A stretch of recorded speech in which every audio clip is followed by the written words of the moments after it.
no? Nalabag ang kanilang karapatang pantao.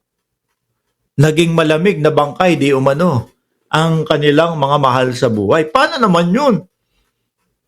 Eh, wala, hindi. Kasi ano na to? Kumbaga, okay na to. Huwag nyo nang galawin to. Bakit? Lumaban yan sa komunista eh. Di ho ba? Mali ho yata yun, mga kababayan. Kahit ho siguro, 10 taong gulang, 15 taong gulang na bata, mga bossing, maiintindihan yung sinasabi ni Robin Padilla.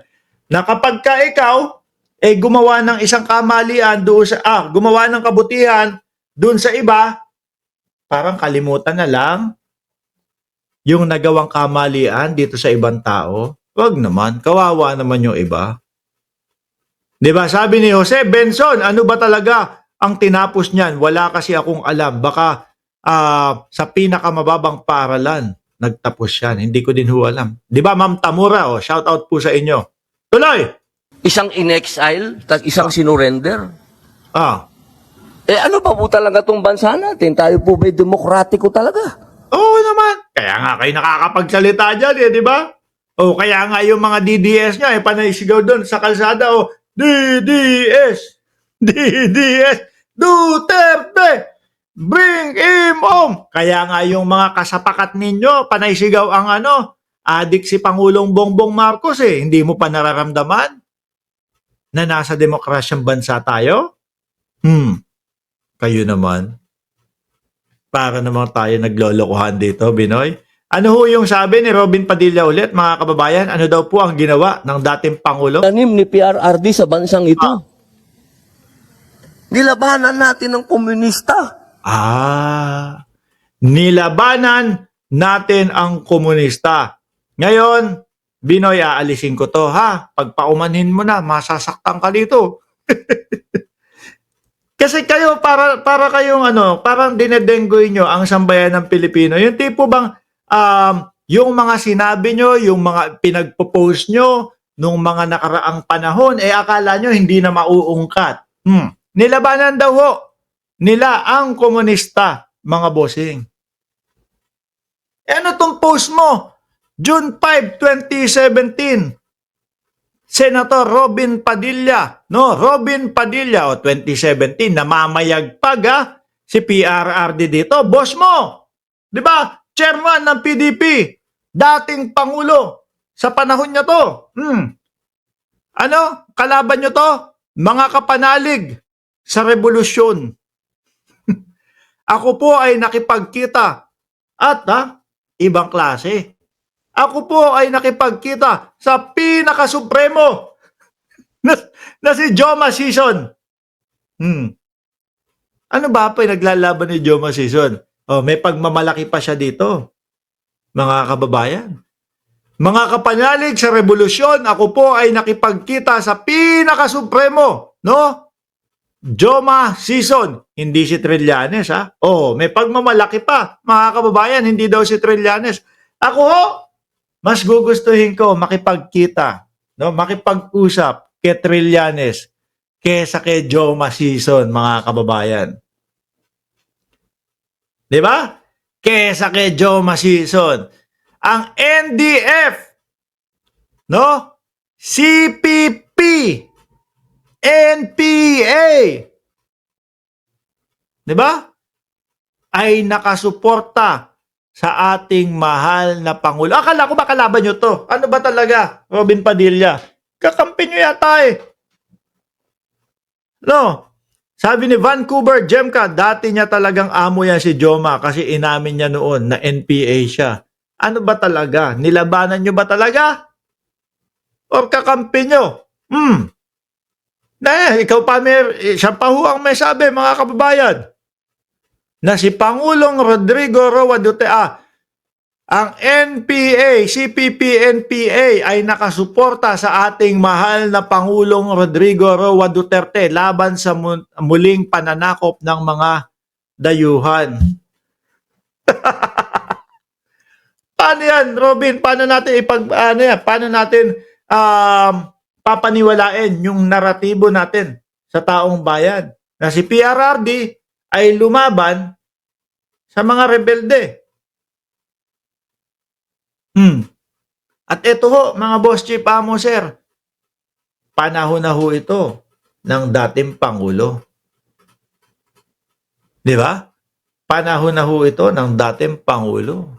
Nalilito lang kami, Robin Padilla. Ano po? Litong-lito kami kay Robin Padilla. Pero mo ha, ang Robin Padilla din ho, mga kababayan. Oh. Si Robin Padilla din po, yung nagpupush na ano daw ho, na anti-dynasty bill yung kanyang gustong maipasa. Pero pagkatapos ho, nung marinig mga kababayan, yung ano yung narinig ni Robin Padilla, 3 Duterte sa Senado. Iba na po ang iba na po ang timpla. Parang nakalimutan niya din ho, mga boss chief amo sir, na kumbaga, ako pala nagpasa nung anti-dynasty, no? Tapos okay sa akin 3 Duterte sa Senado. Ang gulo nun, boss. Nakakalito yun, boss. Hindi namin talaga alam kung ano papaniwalaan. Gusto mo ba talaga o hindi? Di ba? Minsan ka namin makita sa Senado, nagsiga-sigaan ka pa. Mali pa yung mga banat mo. Sabi ni Vancouver Jemka, may naipasa na ba siyang batas? Parang nagmukbang lang. Hindi, ganun. Gumanon lang. Sabi ni Sir Archie Beroya, pansinin nyo yung isang naligaw, nagpapapansin pa. Meron ba? Hindi ko makita eh. Asan ba siya? Wala dito. Ayan, nag-scroll up ako. Hindi ko makita. Diba, mga kababayan? Sabi ni Eseng Mariano, naging NPA dati si Binoy noong nagtatago siya sa Bicol sa kasong illegal possession of firearms. Ang matindi dito, ang sinasabi niya kasi dito, ang CPP-NPA na sinasabi niyang nilabanan daw, nakasuporta naman daw. At siya pa mismo ang nagsasabi, nakasuporta naman sa Pangulong Rodrigo Roa Duterte. Di ba? Mga kababayan, ano ba talaga? Nilabanan nyo o nakasuporta sa inyo? Yun sa totoo lang. Kasi didelete nyo muna yung mga ganito. Yung mga post nyo na ganito, didelete nyo muna. Para kung sakali, may sasabihin ako, nilabanan namin si Joma. Hindi maipagbabangga-bangga yung inyong mga sinasabi. Di ba? Nature Mix Vlog at Jelen Channel, si Duterte lang ata amo niya at pagsisilbihan. Parang gano'n na nga ho. Mga kababayan. Di ba? Dahil ano sabi niya?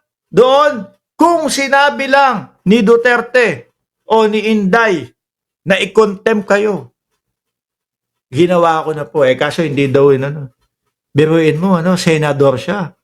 Tapos manggagaling yung order ng contempt kay Duterte. At feeling ko mga kababayan, kahit na walang gawing illegal, yung gusto nilang i-contempt, i-contempt pa din dahil nga sabi ni dating Pangulong Duterte at sabi ni Inday Sara Duterte. Sabi ni Just Vincent, parang bongo si Digong lang ang amo. Totoo kaya, mga kababayan, na para sa Pilipino sila? O talagang tama yung iniisip natin? Na sila ho, mga bossing, para sa mga Duterte lang.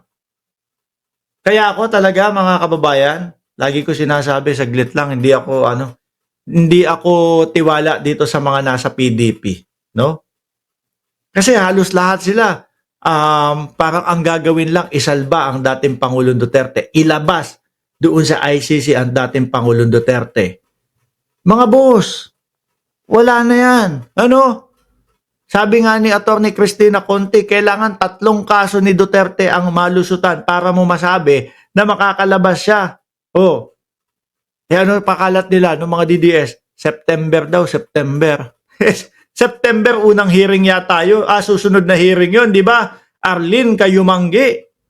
Single ho yan, mga kababayan. Naku, yan si Arlene. Dito sa Japan, puro abogado ang candidates nila. Walang artista. Kasi mga kababayan, kasalanan din ng mga Pilipino Ay, sikat to. Yung iba nga hindi nila alam kung ano ibig sabihin ng pagka-senador. Masasabihan ka pa, si Willie kasi ano yan, talagang tumutulong naman yan. Eh di sana nag-NGO na lang si Kuya Will. Hindi na doon sa larangan ng mga gagawa ng batas. Di ba, mga kababayan? Alisin ko na to, nakakahiya naman. Hindi namin malaman kung ano talaga ang ibig sabihin ni Robin Padilla. Kalaban ba? Or nakasuporta talaga sa kanila? Di ba?